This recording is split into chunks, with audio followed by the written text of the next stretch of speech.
अलस कथा बिहार बोर्ड के कक्षा 10 के अलस कथा अध्याय को मैं बहुत ही रोचक ढंग से हिंदी में आपको समझाऊंगा। इसके बाद इस अध्याय से जुड़े हुए महत्वपूर्ण प्रश्नों को आप करेंगे। आइए हम कथा की शुरुआत करते हैं। विद्यापति ने मैथिली, अवहट और संस्कृत तीनों ही भाषाओं में अनेक ग्रंथों की रचना की है, लेकिन उन्हें प्रसिद्धि अपनी मातृभाषा मैथिली में मिली। अलस कथा में आलस्य नामक दोष का वर्णन किया गया है। एक समय की बात है जब मिथिला में वीरेश्वर नाम की एक दानशील और कारुणिक व्यक्ति हुआ करते थे। वे निर्धनों और अनाथों को भोजन, अन्न एवं वस्त्र दान दिया करते थे। लेखक कहता है कि विद्वानों का यह मत रहा है, आलस्य सभी दशाओं में सबसे खराब दशा होती है। आलसी व्यक्ति तो अपने उदर की भूख को भी मिटाने में सक्षम नहीं होता है। लेखक कहता है कि सभी जाति के लोग सुख को देखकर आकृष्ट होते हैं। सुख की लालसा लिए धूर्त व्यक्ति भी नकली आलस्य दिखाकर अन्य भोजन ग्रहण करते हैं। एक नियोगी पुरुष ने अपने स्वामी को सलाह दी, हे स्वामी, आलसियों में अक्षम बुद्धि को दान देना तो उचित है, परंतु कपटी और धूर्त भी इसका लाभ उठाएं, यह तो हमारी लापरवाही का ही परिणाम है।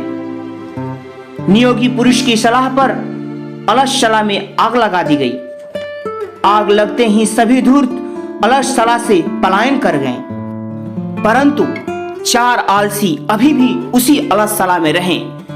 एक ने कहा, अरे यह कैसा कोलाहल है। दूसरे ने कहा, लगता है घर में आग लगी है।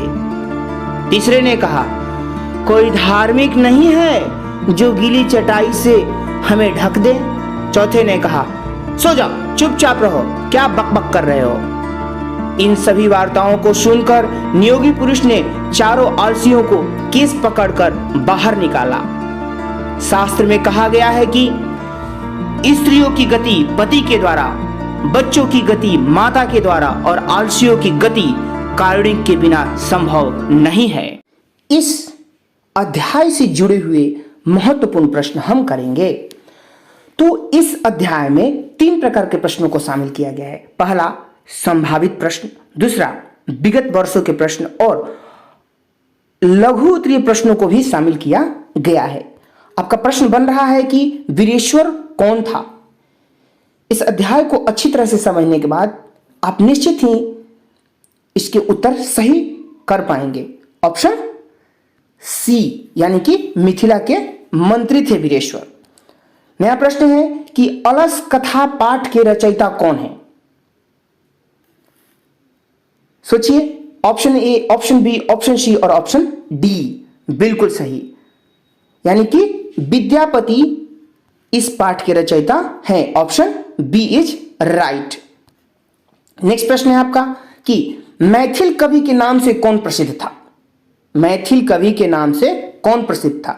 सोचिए, बिल्कुल सही आपने सोचा, Vidyapati. Option A is right. Vidyapati Maithil कवि के साथ साथ संस्कृत भाषा और अवहट भाषा के भी विद्वान थे, लेकिन यही लोकप्रियता मैथिल भाषा में मिली थी। नेक्स्ट प्रश्न है कि नीतिकार आलस्य को क्या मानता है। गुण, शत्रु, मित्र या धर्म। बिल्कुल सही सोचा आपने, ऑप्शन बी, यानी कि शत्रु समझता है। नीतिकार आलस्य को शत्रु मानता है और इसे मनुष्य का सबसे बड़ा दुर्गुण भी कहा गया है। वीरेश्वर नाम का मंत्री कहां रहता था। सोचिए, फटाफट उत्तर दीजिए। बहुत सुंदर, वीरेश्वर नाम का मंत्री कहां रहता था। तो ऑप्शन बी, मिथिला में रहता था। एक प्रश्न बन रहा है कि वीरेश्वर कौन था। तो वीरेश्वर मिथिला के मंत्री से थे जो बहुत ही दानवीर, दीन दुखी और असहायों की सहायता करने में सदैव ही तत्पर रहते थे। तो ऑप्शन बी इज राइट। अलस कथा पाठ में किस महत्व का वर्णन किया गया है। सोचिए, बिल्कुल सही आपने सोचा, मानवीय दुर्गुण यानी कि आलस्य का वर्णन किया गया है। Option A is right. अलस कथा किस प्रकार की कथा है? अलस कथा किस प्रकार की कथा है? बिल्कुल सही आपने सोचा। अगर आप सी सोचते हैं तो यह एक उपदेशात्मक और व्यंग्यात्मक कथा है, लघु कथा है।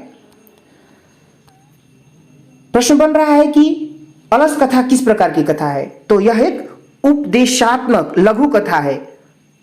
इसे नोट कर लीजिएगा, एग्जाम में पूछे जा सकते हैं।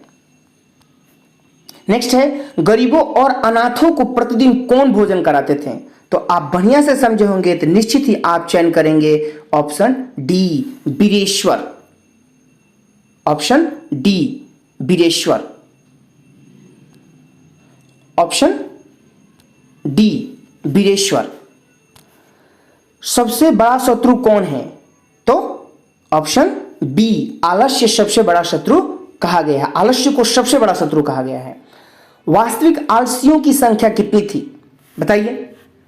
बिल्कुल सही, बिल्कुल सही आपने सोचा, 4। Very good, very good. वास्तविक आलसियों की संख्या 4 यानी कि ऑप्शन सी इज राइट। बनावटी आलस्य दिखाकर कौन भोजन ग्रहण करते थे? बढ़िया, ऑप्शन सी, धूर्त। बनावटी आलस्य दिखाकर धूर्त भोजन करते थे। चारों आलसी को कैसे बाहर किया गया, पूछा गया प्रश्न है। ऑप्शन सोचिए, बहुत सुंदर, बहुत सुंदर। ऑप्शन सी, केस पकड़कर बाहर निकाला गया। केस पकड़कर नियोगी पुरुष ने उन्हें बाहर निकाला था। अपनी भूख मिटाने के लिए भी कौन कुछ भी नहीं करता? तो ऑप्शन बी, आलसी।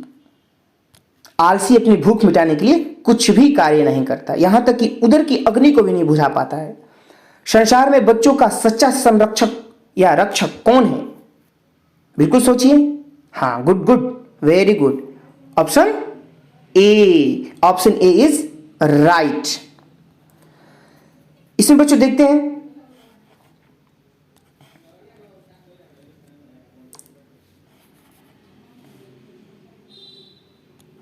इसमें बच्चों देख लेते हैं, बहुत ही महत्वपूर्ण बात लिखी गई है कि शास्त्रों के अनुसार स्त्री का संरक्षण उसका पति, बच्चों का संरक्षण माता और आलसियों का संरक्षण जो होता है उदार पुरुष के द्वारा ही संभव होता है। तो ऑप्शन ए इस प्रश्न के लिए बिल्कुल सही है। अलस कथा पाठ में किस दोष का वर्णन है? अलस कथा पाठ में किस दोष का वर्णन है? तो ऑप्शन सी, आलस। आलस is right answer, C. Next प्रश्न है बच्चों कि आलसी पुरुष कितने थे? तो निश्चित ही आप डी को चयन करेंगे, 4 थे। बीरेश्वर कौन थे? तो ऑप्शन डी, ईमानदार, दानशील और धनी व्यक्ति थे। आशा है मेरे द्वारा किया गया यह प्रयास आपको सार्थक लगेंगे। बहुत बहुत धन्यवाद।